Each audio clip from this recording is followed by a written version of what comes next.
Hello everyone, another FFT Arena matchup here. This time on top we got White Knight Wiegraf's team known as Revolutionary Squad, and on bottom we got Silentkaster's team known as CT5Holy's Favorite. So, we got Behemoth the Samurai, Titania the Dancer, Curiosity the Mime, Astro the Geomancer. I did go over this team before. I'm only just going to go over their changes he did here. What White Knight did here with the Samurai is make a much more damaging, like I did suggest in the pro tips portion of the match. We has Asura, Masamune, and Murasame, and we has Heretic for innocent proc status. Just swap some equips around, but ultimately pretty anti-status for the most part. Overwhelm, which allows him to do more damage with Asura and Murasame. Murasame for the heal, damage splits, nice. Who +1, rubber shoes, keep the samurai, can allow him to get close range very quickly. This one he did a crossbow dancer, added Hokuto like I mentioned before, and this one also has Wisnaisbis for potential poison procs. 17 PA is still a lot, though. It is still a lot of PA this dance is running around with, so she'll probably want to KO some things, and in most cases 2 at KO with this kind of setup. Really neat, really neat. Move HP up and auto potion complement each other pretty well. We'll see how well that's going to turn out. White Magic Mime with Wall, Suna, Cure 2, Cure 4, and I believe Raise 2. Equip Light Braid, which is nice with the main gotch. Combine that with Awareness. Power Wrist. Yeah, this is a very evasive Mime. Very evasive, at least physically. And Geomancer here with limited amount of Elemental. Only has Fairy, Moogle, and Odin. Doesn't really have a lot of MP to begin with. I mean, Silk Robe's nice for the extra HP. But you could have swapped it out for another robe and give her some more MP. Because, to be honest, you are going to need a lot more MP, considering you're going to be probably spamming Odin a lot. And while Finger Guard is... Okay, Finger Guard is a very curious choice because it lowers the chance of Talk Skill. While that will be useful against Silentkaster's Mime, but it's situational at best. So in this particular scenario, I think Finger Guard is going to be the right call here for this one. But again, though, it is situational, so you just happen to be in the right place at the right time to be using Finger Guard. So, overall, interesting changes that you've made. Half of which I suggested, half of which you came up with yourself. So, we'll definitely wait and see. Meantime, Silentkaster has Derpiest Chemist. The derpiest chemist you will ever see. Slashy the Paladin. Big Numbers the Monk. And Mimes Are Fun the Mime. They're all CT5Holy's favorites. And always will be CT5Holy's favorites. Steelheart Chemist, Quickening, Steel Accessory, and Speed Ruin. Interesting. Has enough MP to do so. Unyielding, adds a tankiness. Finger Guard to be well, not mostly anti-Talk Skill himself. No one on White Knight's team is using Talk Skill, so that's not going to serve much here. But the chemist can still take hits fairly well anyway, so I'm expecting little damage physically done to this chemist here. Battle Song Paladin with Southern Cross as well. So this guy's going to be doing some good damage too. Attack Ups is very nice. Tactician's Blade's a good choice. Genji Shield and Defense Armor just to give him some nice PA off the bat. Diamond Armor, obviously you don't want this guy Berserk. You don't want this guy doing the canceled out with the Battle Song. Count Flood for chip damage. But random status effects can always be very useful. Asura Spamming Monk. No 108 gems, so he's not fully capitalizing on Asura. He's mostly going for the Warpath HP Restore combo. Asura is just there for in case he does not like using Spin Fist. H-Bag is there for the 10 speed, and he's counting on Battle Song hitting over and over for it to really work. And a very evasive Mime that can use Talk Skill. I believe Blackmail, Refute, and Mimic Derivon. That's pretty much it. Very slippery thanks to Abandon Equip Shield, Scooch on 2, and Leather Mantle. Chakra Band to protect the protected from the various stats effects and gold armor to prevent silence, which is actually really neat because silence does prevent talk skill from ever being used. Being anti-dead and anti-petrify is also very nice too. With HP up, so the mime can just keep restoring MP all the way. They both kind of had a counter towards each other's strategy in a sense, because the dancer has Hokuton, and Hokuton can bypass evasion. Samurai has talks as a finger guard. This mime might have a hard time trying to hit this Geomancer. The chemist is very anti-physical. This paladin can absorb fire. The monk here is kind of anti-physical, but won't be anti-physical forever. Mime is just very slippery to hit. So honestly, who knows how this is gonna go? We're gonna be going to map 16 inside Limberry Castle.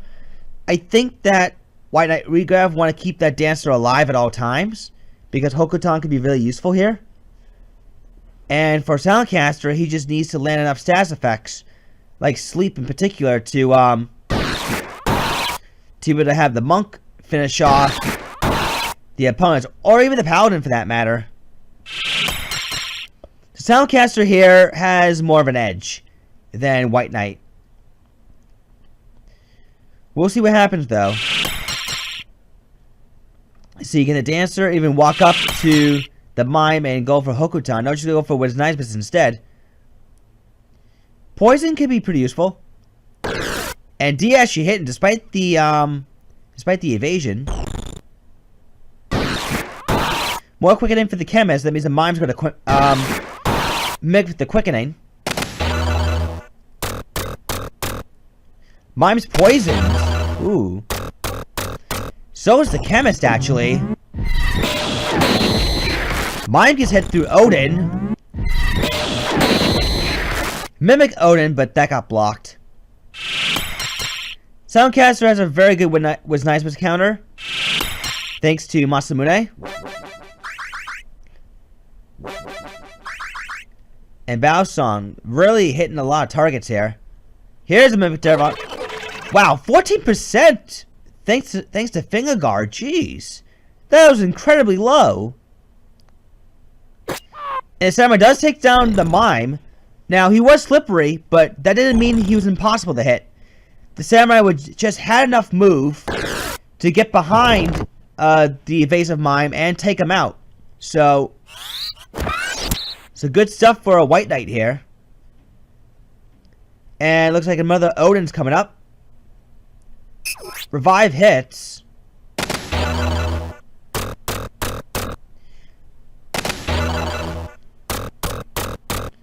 Oh, not quite enough to take him out.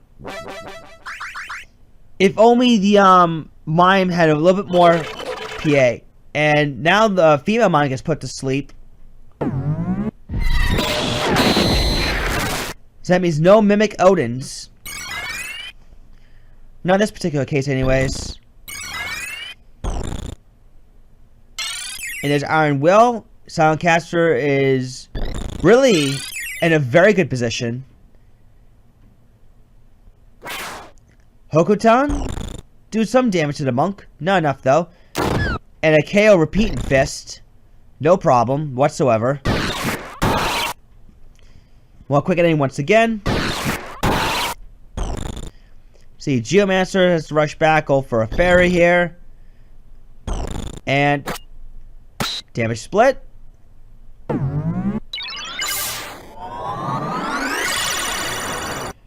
Dancer comes right back. I don't know if she'll be able to get a turn in.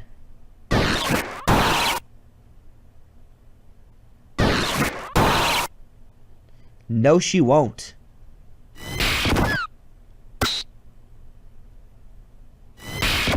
And oh, cool. Mimic Asura. Awesome.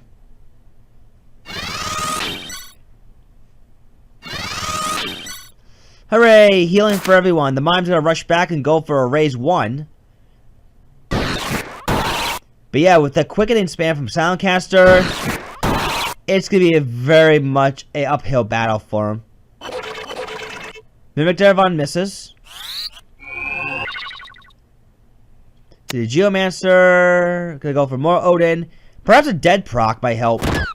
Oh my god, that's some brutal damage from Spin Fist. Really brutal damage. This Geomancer just barely survived. The other thing I also noticed too was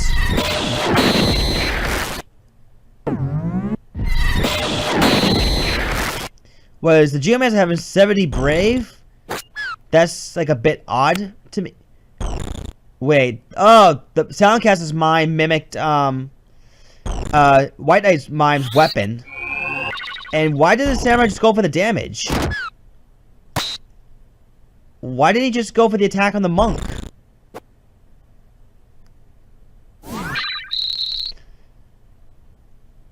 The monk was not wearing like a black costume or anything like that. Maybe the Samurai just didn't feel he can get the KO. I don't know. The iron normally goes for the KO anyways. Nonetheless, Silentcaster is pretty much in the driver's seat. There's a steel accessory.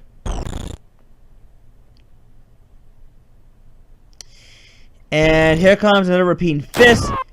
Takes out the Samurai this time.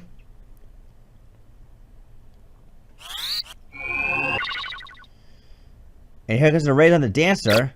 There goes the battle boost, so now she's less physical than how she used to be.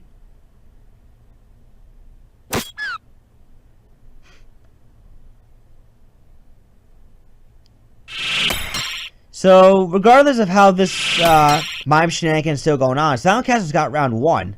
No problem whatsoever.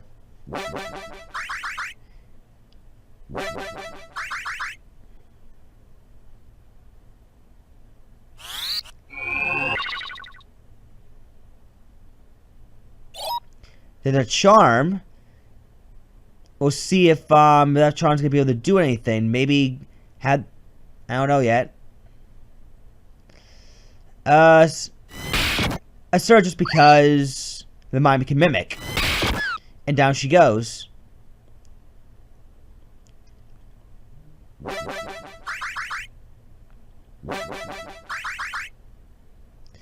So, Curiosity will attempt to sandbag her team back in the match, but I don't think that's going to work out too well.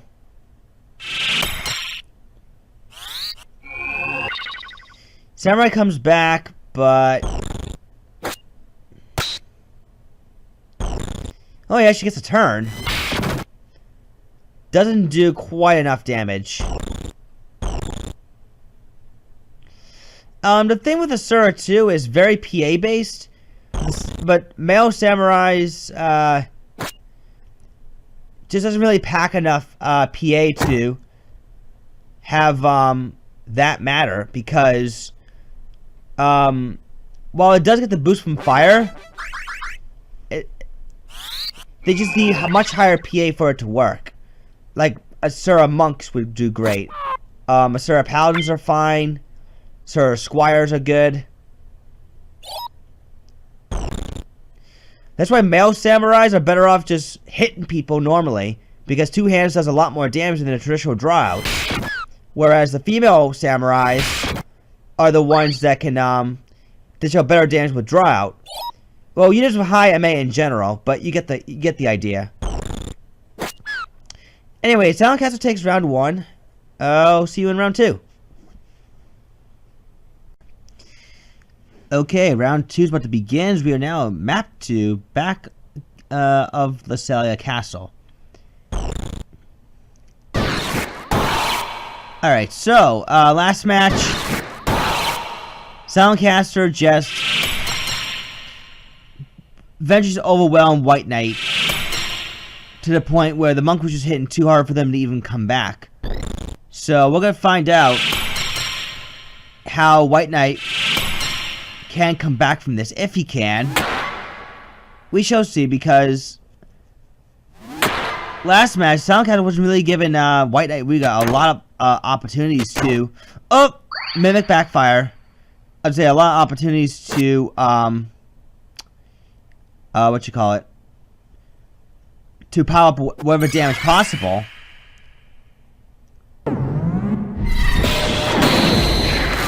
And Owen actually dropped the monk, which is pretty awesome for a White Knight Wiegraf off the bat, because now Silentkaster has to play has to assume sandbag duty here. And Asura, well, not a lot of damage from the samurai because probably has to protect, but anti-sandbag nonetheless. And the paladin goes down despite defending. So White Knight Wiegraf is quickly turning this match around here.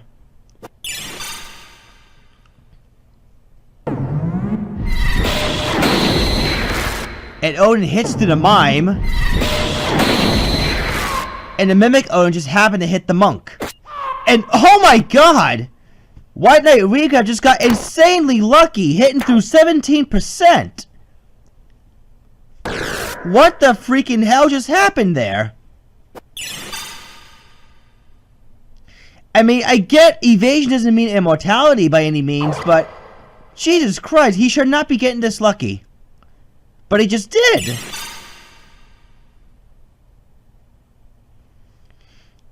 Oh, RNG gods, you're so fickle sometimes.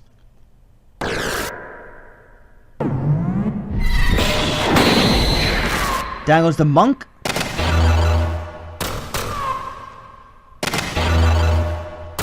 And wow, a poison proc while the chemists run around trying to sandbag. Things could not go any better for a White Knight Wiegraf at this point.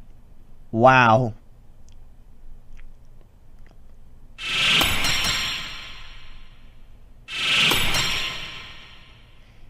Just out of sheer luck. Okay, there's a block and a counter flood.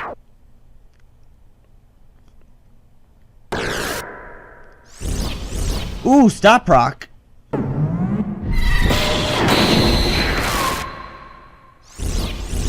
And more counter flood. And a Mimic Odin. Wow, ties this match up. We're going to a round 3. Round 3 is about to begin right now as we're in map 104, Belouvre Residence. Round 2, White Knight Wiegraf surprised many of us. Yeah, surprised many of us. Surprised many of us. I said that for a third time now. With insanely lucky hits. Like, just flew in the face of the odds. Wow, 540 damage crit. That was actually really nice. And punched right through Silentkaster's evasion and got the dead proc on the monk with Odin. So things just went swimmingly well for White Knight in that regard.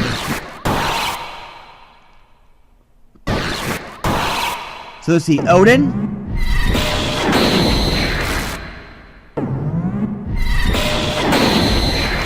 Mimic Odin here. The monk's gonna go forward and go for a Wave Fist, drops the Dancer. And Blackmail misses the Geomancer. Finger Guard is helping out that time. And ouch, 308 damage. Yeah, White Knight, one thing I've also noticed too is the fact that the Geomancer has 70 Brave puts her in a greater threat at being KO'd here. And both targets were just left. Whoa, what the hell? Wait, what the hell just happened?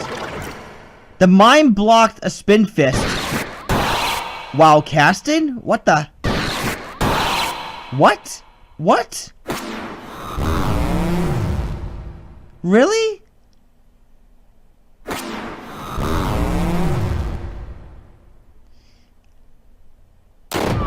Like, jeez. And now she's changing her mind and gonna bring back the Geomancer. Not that it would matter now because Silentkaster just won this match.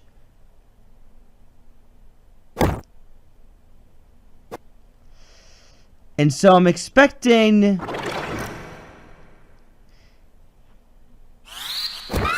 Yeah, slow proc after the speed ruin. Yeah, I'm expecting the monk to just finish off the mime right now.